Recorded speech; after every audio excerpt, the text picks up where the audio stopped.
going to check and to try to understand what is the patient chart.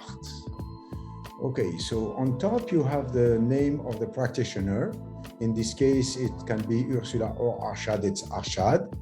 And you have the patient's name, and this is a drop-down menu where you can find the patient.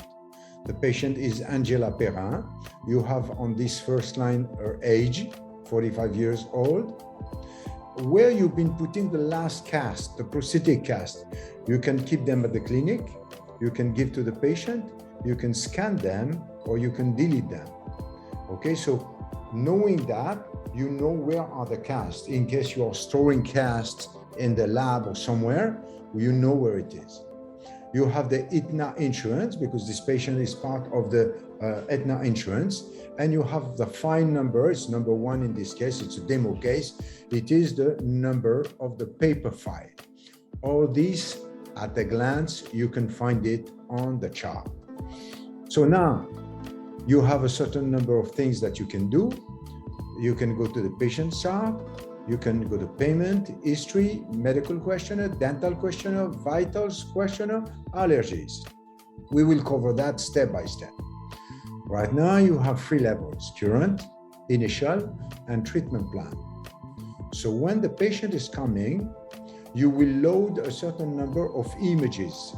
You click on images, and you are going to load the images of the patient. Like this, you have the teeth, the patient's face, you have also the OPG, and the last OPGs will be displayed by default.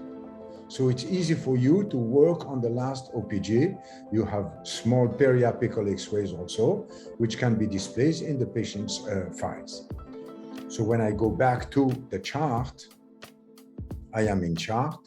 I have been working on images, and automatically I can see this OPG.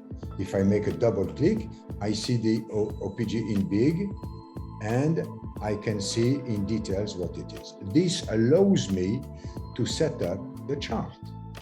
And this is the chart of the patient at the initial step. So this is the initial step, and this is in relationship with this clinical thing.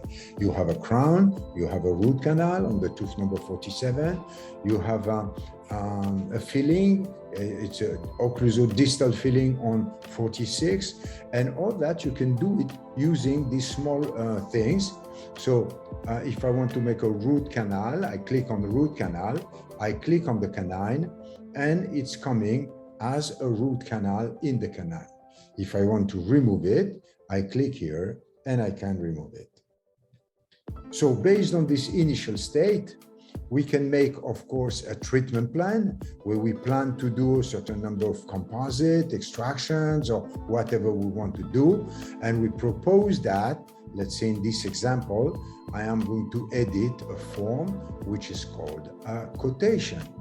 I go to quotation and I can edit a quotation for the patient based on what we've seen. You have the logo of the clinic, the details, the practitioner name, the details of the composite and treatment plan, the signature, and all that can be saved and print.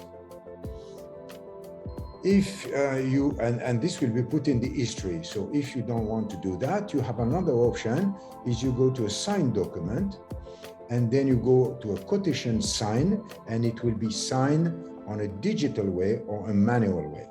So you have here a signature of patient, and you can either click for manual signature, I show you.